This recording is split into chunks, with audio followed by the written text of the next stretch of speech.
The man's voice was sharp and raised as he jabbed his hands towards the little girl. "Kids like you are reckless and disrespectful. Who even allowed you into this park? You don't belong here." Soon a crowd began to gather. Phones were raised, whispers turned into audible outrage, and the tension in the air grew thick enough to cut. "What kind of man hits a little girl?" A deep voice from the crowd demanded sharply. Before we start the story, ensure you click the subscribe button now and tell us where you are watching from, if you love stories like this and want to know what happened. It was a sunny weekend at Greenfield Park, the kind of day that brought families and friends together to bask in the warmth of the sun. Children laughed on the playground, couples strolled under the shade of oak trees, and cyclists whizzed by on the park's winding paths. Near the basketball court, a group of teenage boys played an animated game, their shouts and laughter blending into the park's vibrant symphony. Gary, a middle-aged man whose demeanor and behavior reflect years of unchecked anger and prejudice. His physical appearance mirrors his personality as a stout. Gary sat on a wooden bench near the court, his newspaper folded neatly beside him and a cup of coffee in his hand. He wore a frown as if annoyed by the very existence of joy around him. His sharp eyes darted at every sound, every movement with disdain. To Gary, the park was no sanctuary, it was an intrusion into his solitude, a reminder of the world he felt no longer understood him. He muttered under his breath about the noise, the crowd, and how things used to be. A basketball bounced wildly across the court and rolled toward Gary's bench. One of the teenage boys, a tall, lanky white boy, chased after it. As he grabbed the ball, he accidentally brushed against Gary's arm. "Sorry about that," the boy said quickly, his voice polite but hurried as he jogged back to the court.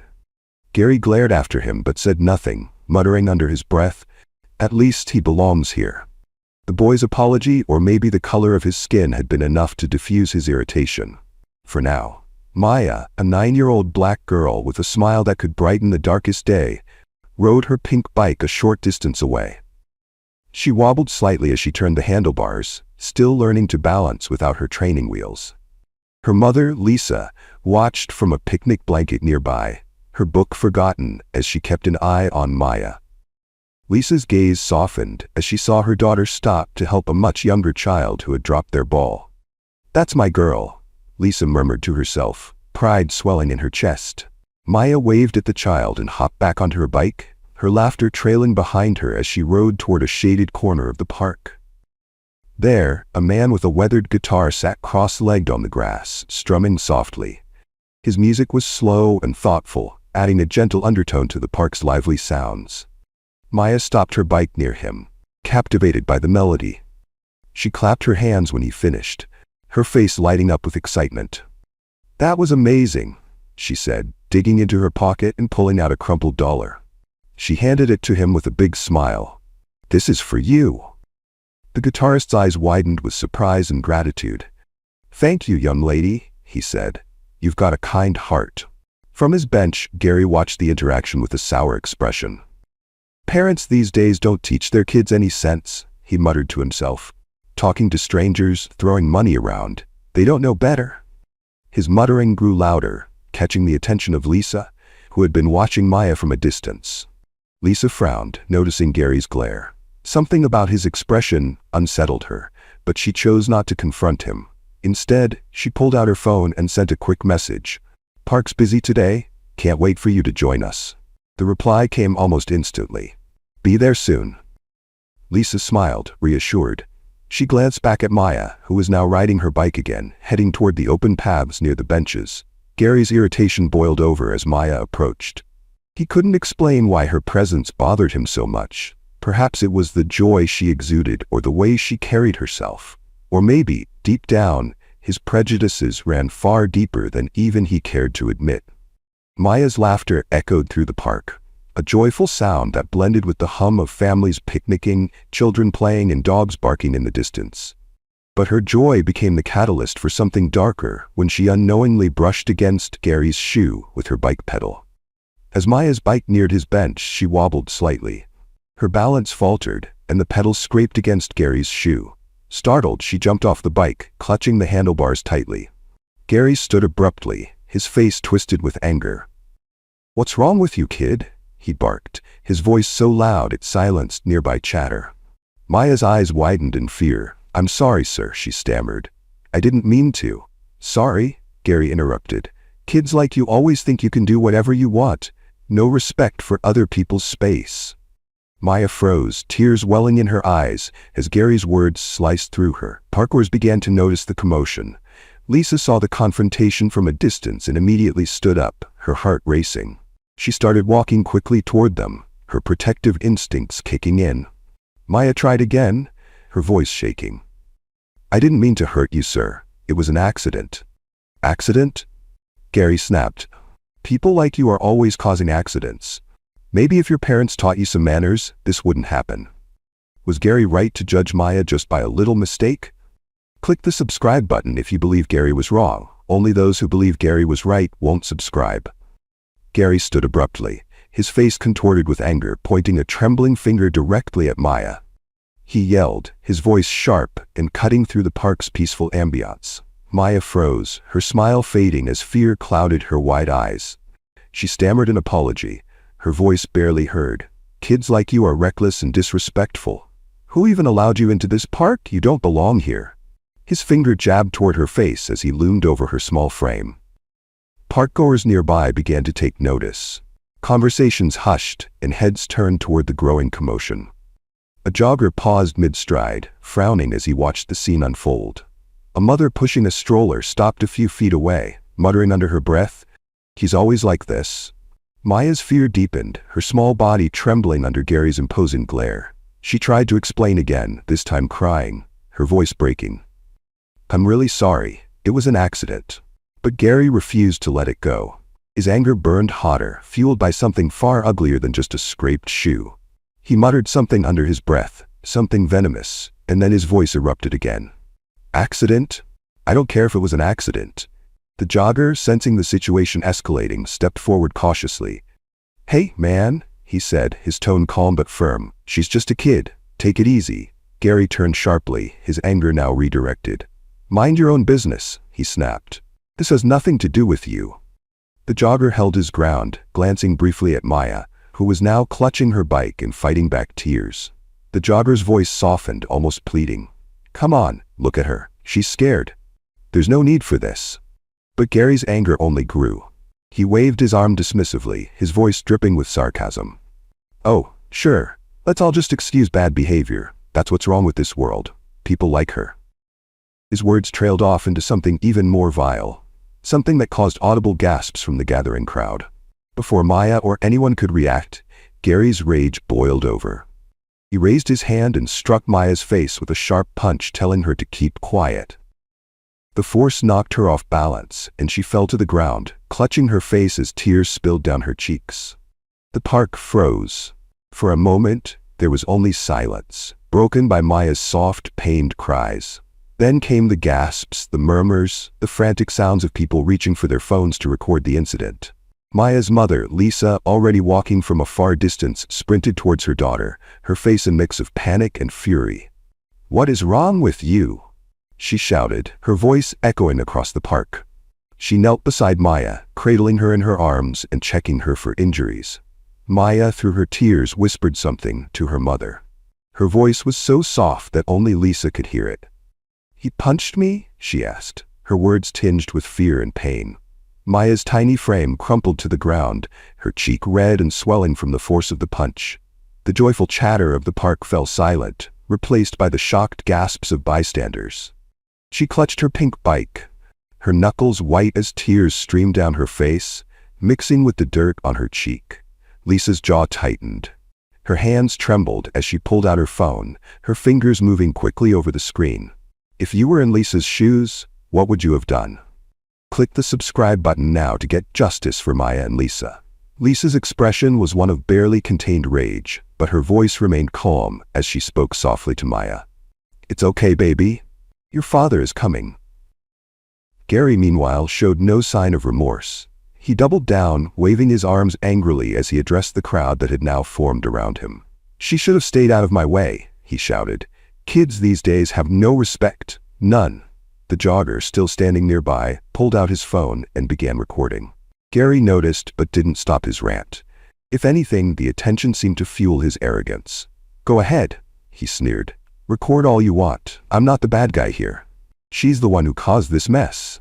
Lisa's hands shook as she finished typing a message and hit send. Her voice was calm, almost chillingly so, as she looked up at Gary. "You're going to regret this," she said, her tone steady but filled with quiet menace. Gary scoffed, crossing his arms over his chest. "Yeah, right," he muttered. "Regret what? Telling the truth?" Lisa didn't respond. She stood slowly, her gaze unwavering as she watched him.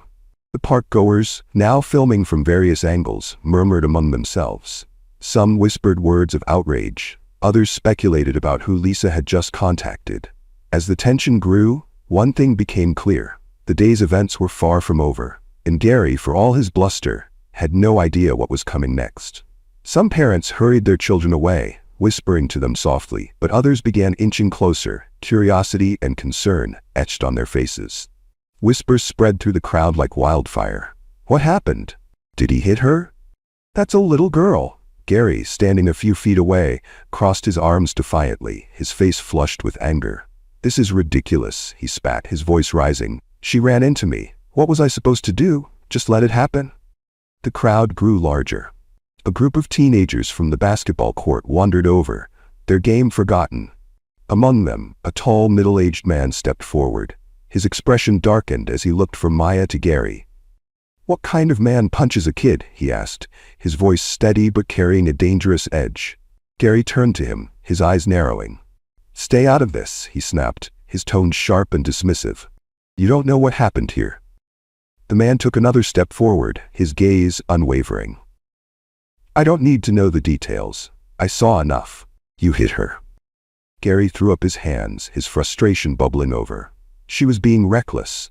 She scraped my shoe with her bike. Look at this." He pointed down at his scuffed sneaker, as if the small mark justified his actions. "Kids like her think they can do whatever they want. Someone needs to teach them some discipline." The murmurs in the crowd grew louder. A woman holding a stroller shook her head, her voice loud enough for those nearby to hear. "He's always like this. I've seen him yell at people before, especially if they are black. This isn't the first time." Gary's eyes darted around, realizing the crowd was turning against him. He tried to leave, taking a step back toward the path. But before he could retreat, Lisa and the rest of the crowd stepped into his path. Lisa's expression was calm, almost eerily so, but her eyes burned with quiet fury. "You're not going anywhere," she said, her voice low and steady. Gary scoffed, trying to push past her, but Lisa didn't move. "Move out of my way," he demanded. "I've had enough of this nonsense." Lisa folded her arms, her gaze locked on his. "No," she said simply. Gary, clearly rattled but unwilling to admit it, shouted again. "You're all blowing this out of proportion. She's the one who ran into me. I was just defending myself." His words only fueled the crowd's indignation. Several people had their phones out now, recording the scene. A woman's voice could be heard in the background. "Did you call the police?" she asked another bystander. "Yes," the reply came. "They're on their way." Gary heard this exchange and rolled his eyes. "The police?" he said with a bitter laugh. "Great. Let's waste their time over this nonsense." Lisa didn't respond to him. She knelt down beside Maya, her movements careful and deliberate as she checked her daughter's face. Maya winced but didn't pull away. "It hurts, Mom," she whispered, her voice trembling. Moments later, a police car pulled up near the edge of the park. Two officers stepped out, their expressions serious as they approached the crowd. Gary smirked, his confidence returning. "Finally," he muttered, "some real authority." The murmurs in the crowd grew louder. "He hit her," someone said. "This is unacceptable." Another voice chimed in. "Where are the police?" As if on cue, the officers arrived. They walked toward the crowd with an air of authority, their hands resting on their belts. The parkgoers parted to let them through, their phones still trained on the scene. Gary's confidence swelled as the officers approached. "Finally," he said, his tone dripping with relief, "someone who can bring some sense to this madness." The officers began asking questions, but their tone was noticeably different when they spoke to Gary. One of them, a middle-aged man with a stern face, listened to Gary's version of events with nods of apparent agreement. "She ran into me," Gary explained, his voice growing louder with each word. "I was just defending myself. I didn't do anything wrong." When the officers turned to the jogger and the guitarist for their accounts, their questions were curt and dismissive. "Are you sure you saw what you think you saw?" one of them asked. "It's easy to misinterpret situations like this." The jogger bristled. "I know what I saw. He hit her." The officer's expression remained neutral, but his tone turned dismissive. "We'll handle it." Maya's mother, Lisa, stood protectively over her daughter, her hands trembling as she held her phone. She watched as the officers seemed to side with Gary, their questions to him polite and measured, while their responses to the witnesses were curt and skeptical. Were the officers right to side with Gary simply because he's white?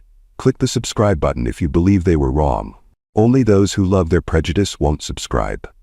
Finally, one of the officers turned to Lisa. "Ma'am," he said, his tone firm, "we're not going to escalate this. It looks like an accident that got out of hand. Let's all calm down." Lisa's voice was steady but icy. "He hit my daughter," she said, her words sharp and deliberate. "And you're telling me this was just an accident?" The officer glanced at Gary, then back at Lisa. "It's best if everyone goes their separate ways."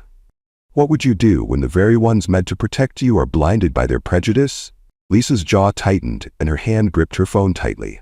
Without a word, she began typing the message, her calm demeanor unnerving in its intensity. Gary smirked, emboldened by the officer's apparent support. "See," he said, spreading his arms, "nothing to worry about. Let's all move on." But Lisa didn't move. She finished typing and looked down at Maya, her voice soft and steady. "Daddy's coming," she said. "You're safe now." The tension in the air was electric. The crowd murmured as they watched Lisa's calm resolve. "Who is she texting?" someone asked. "Why is she so calm?" Suddenly, a faint sound began to rise in the distance, a low, rhythmic hum that grew louder with each passing second. The parkgoers turned toward the entrance, their attention shifting as the sound became unmistakable. Sirens. One by one, black and white police cars pulled into the park, their lights flashing but sirens silent. The vehicles formed a line, their engines rumbling as they stopped in unison. The doors opened, and officers began stepping out, their movements purposeful and deliberate. Finally, a sleek black SUV pulled up behind the police cars. The driver's door opened, and a tall man in a perfectly pressed uniform stepped out. His presence commanded immediate respect. His shoulders were broad, his expression unreadable, and his aura was one of absolute authority. The murmurs in the crowd turned into whispers of recognition. "That's Chief Jackson, the chief of police," someone said. "He's Maya's dad." Chief Jackson walked toward the scene with a wave of authority in measured steps, his gaze sweeping over the crowd before settling on his daughter. His expression softened briefly as he saw her, but the fire in his eyes remained. Lisa stepped aside, her face a mixture of relief and restrained anger. "She's right here," she said. Chief Jackson knelt down beside Maya, gently lifting her chin to inspect the red mark on her cheek. "Are you okay, sweetheart?" he asked, his voice low and steady. Maya nodded, tears still glistening in her eyes. "I'm okay now, Daddy," she whispered. Jackson knelt down, inspecting Maya's tear-streaked face. His voice was calm and steady, but his eyes burned with a quiet fury. Maya's small hand reached to touch her cheek. "He hit me," she whispered. "I didn't do anything wrong, Daddy." Chief Jackson's jaw tightened, but he kept his voice gentle. "I know, baby. You don't have to worry anymore. I'm here." He stood, turning his full attention to Gary. The crowd grew silent, their phones still recording every moment as Jackson approached the man who had assaulted his daughter. "You," Jackson said, his voice sharp and deliberate, each word landing like a hammer. "Tell me exactly what happened." Gary's mouth opened, but no sound came out. His confidence, which had been so brazen only moments ago, evaporated under Jackson's piercing gaze. His hands fumbled at his sides, and he stammered. I didn't mean to." "Speak clearly," Jackson interrupted, his tone unwavering. "What did you do to my daughter?" Gary's face reddened as he struggled to form a coherent response. She was reckless," he finally managed. "She ran into me with her bike. It was an accident, and I—" "You hit her," Jackson said, cutting him off. "You hit a 9-year-old girl. Is that what you're trying to justify?" Gary's lips trembled, his words faltering. "I was defending myself," he blurted out, his voice rising in desperation. "She scraped my shoe. She needs to learn. Learn what? Jackson snapped, taking a step closer. That adults like you can attack children and call it discipline? That's your excuse? Before Gary could respond, a voice from the crowd rang out. It was the jogger, his phone still recording. He's lying, he shouted. I saw the whole thing. She didn't do anything to him. Another voice joined in. It was the guitarist, his quiet demeanor giving way to anger. He slapped her across the face. There was no accident. He lost his temper because she was a black kid having fun. The murmurs in the crowd grew louder as more witnesses began to speak up. He's always like this, a woman with a stroller exclaimed. I've seen him yell at people here before, but this is the worst. The teenage boy from the basketball court stepped forward. I bumped into him earlier by accident, and he didn't react like this to me. But the moment she got close, he blew up. He's just a bully. Gary's head darted between the speakers, his face growing pale as the crowd turned against him. He raised his hands in a futile attempt to defend himself. They're exaggerating, he said, his voice shaky. It wasn't like that. Enough, Jackson said, his voice slicing through Gary's excuses. You've been caught, not just by witnesses, but on camera. He gestured toward the phones held up by multiple parkgoers. Your actions speak louder than any lies you try to tell. Gary took a step back, his eyes darting to the initial officers who had tried to let him go. They said it wasn't a big deal, he exclaimed, pointing at them. They said I could leave. The crowd gasped, and Jackson's eyes narrowed as he turned to the two officers. Their discomfort was visible as they exchanged uneasy glances. Is that true? Jackson asked, his tone cold and cutting. Did you dismiss an assault on a child because you believed him over the witnesses? The older officer cleared his throat, struggling to maintain his composure. We were still assessing the situation, he said weakly. We didn't have all the information. You had plenty of information, Jackson shot back. You chose to ignore it. He stepped closer, his presence towering over them. That ends now. Both of you will report back to the station for an internal review. We don't tolerate negligence in this department. The officers nodded reluctantly, their faces flushed with shame. The crowd murmured in approval, their faith in justice beginning to restore. Gary, realizing his safety net had crumbled, tried one last desperate lie. I didn't know she was your daughter, he said, his voice shaking. If I'd known. Jackson's expression darkened, and his voice dropped to a low, dangerous tone. It shouldn't matter whose child she is. No one deserves to be treated the way you treated her. The weight of Jackson's words settled over the park, silencing Gary completely. The crowd watched as Jackson gestured to his officers. Take him into custody, he ordered. Charge him with assault and add hate crime enhancements. Let the court decide his fate. The officers moved quickly, handcuffing Gary as he sputtered weak protests. This isn't fair. I didn't mean. His words were drowned out by the murmurs of the crowd and the sound of cameras capturing every angle of his arrest. As Gary was led away, Jackson turned back to Maya, his expression softening as he knelt beside her again. Are you ready to go home, sweetheart? He asked. Maya nodded, her tears finally drying as she looked up at her father. I'm ready, Daddy. Jackson lifted her into his arms, holding her close as he carried her toward the SUV. The crowd parted to let them pass, their whispers filled with admiration and relief. He did the right thing, someone said. That little girl is lucky to have a dad like him. As Jackson placed Maya gently into the car, he turned back to the crowd one last time. His voice was firm but carried a note of gratitude. Thank you to everyone who stood up for my daughter. It's because of you that justice was served today. The park grew quiet as the line of police cars began to pull away, their flashing lights fading into the distance. But the memory of what had happened lingered, a powerful reminder that justice, though sometimes delayed, would always find its way. Meanwhile, the video of Gary's assault on Maya had already gone viral. Parkgoers had captured the slap, the crowd's reactions, and Chief Jackson's commanding arrival. Within hours, the footage had spread across platforms, igniting a firestorm of online debates. The hashtag Justice for Maya began trending, accompanied by clips of the incident and heartfelt messages of support for the young girl. The online outrage soon spilled into the real world. By the next day, protesters began gathering at the park, holding signs that read, "End hate now" and "Protect our children." Local news crews arrived, broadcasting live interviews with witnesses and activists. One reporter spoke to the jogger who had stepped in during the altercation. "This isn't just about one incident," he said firmly. "It's about holding people like Gary accountable and making sure our community is safe for everyone." The park, once a quiet sanctuary, was now a battleground for change. As the video continued to circulate, Gary's life began to unravel. His workplace learned of the incident through the footage. The CEO of the company issued a public statement condemning Gary's actions, announcing his immediate suspension pending further investigation.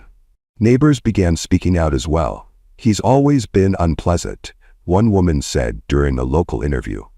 "He'd yell at kids who played too close to his yard. I even heard him say some nasty things to delivery drivers.